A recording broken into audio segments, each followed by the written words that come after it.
Hi, I'm Corey, and as we look out my window here, you can see it's more and more obvious that autumn is here. Got me thinking, my buddy years ago created a elf war clan that he called Leaves of the Fallen. I always thought that was a really cool name, and so I decided to paint an elf war clan to look like autumn leaves. More talented folks than I could probably paint this with brushes, but I decided to use an airbrush and make it really simple. I always start by basing the miniatures and adding the ballast and all that. I work on these heavy-duty paper plates, makes it easier, and I'm gonna prime everything first.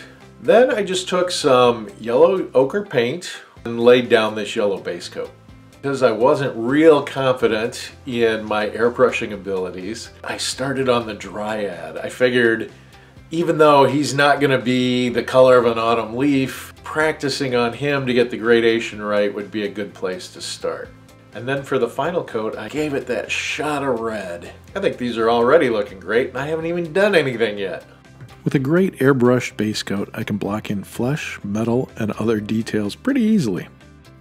Here's the Warden after I started working washes into the deep folds. The gang looks great after 2 coats of gloss and 2 coats of matte varnish. I'll finish the base of the Dryad here with a little of the scenic cement. This will be the mossy side.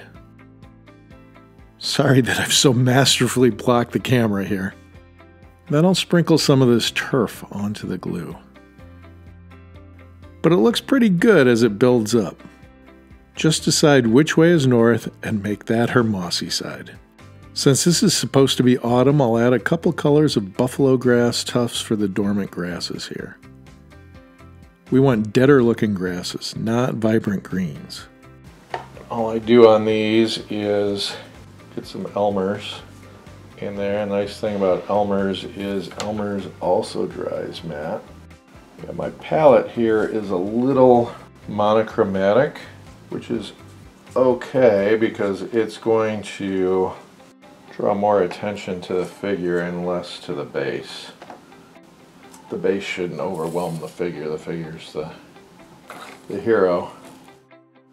There's always some grass growing in between rocks, right?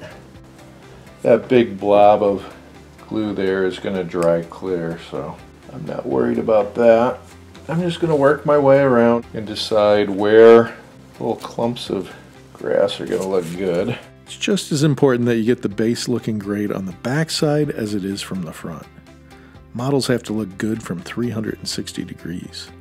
And to be honest, you're going to be seeing the back of her more often than you'll be seeing her front as she moves across the battle map. Okay, I'm going to be honest here. I've never attached leaves before. I'm basically painting with glue on these branches. I'm just going to take a little matte medium and hit all the spots I want to attach leaves to. This is a little slow, so I'll go one at a time with tweezers, but you could probably sprinkle them on too. I'll hit her other side with a bunch of leaves too. For a Dryad, it's almost like adding hair. I'm going to put a little matte medium down below in a couple places. There I can just sprinkle on a couple leaves, and whatever happens, happens. Now I'm going to add grass and leaves to the rest of the elves. These are looking really good. I'm not going to overdo the leaves on these smaller bases, just a few to keep the theme. So using an airbrush became a really easy way to bring those fall colors into this war clan and really pull them all together. They all tie together really nicely. Even the Dryad's got those hints of red and orange underneath in the shadows on the bark, so it worked out great. So give it a try and share where yours come out.